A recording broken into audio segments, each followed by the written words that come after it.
Evolucija človeka in tek. Zanimivo, kako dolgo smo potrebovali, da smo šele pred kratkim prišli do pomembnega spoznanja o človekovi evoluciji. To je, da smo že od nekdaj, torej od takrat, ko smo postali človek, ljudje vzdržljivostni tekači, da nam je med drugim prav vzdržljivostni tek omogočil tisto prednost, ki je pripomogla k temu, da smo preživeli.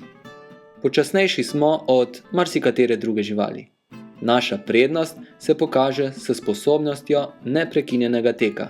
Ko se velika večina drugih kapenskih živali zaradi pregretja telesa mora ustaviti, takrat lahko mi tečemo naprej, saj naša koža s pomočjo potenja in manjše poraščenosti sposobna bolje ohranjati primerno telesno toploto. Narejeni smo za vzdržljivostni tek.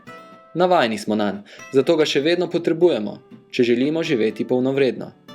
Tek je na nek način del naše človeške narave.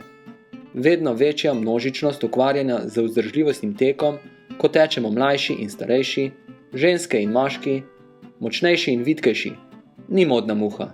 Nasprotno, jaz bi rekel, da lahko pri tem govorimo o vračanju k samemu sebi.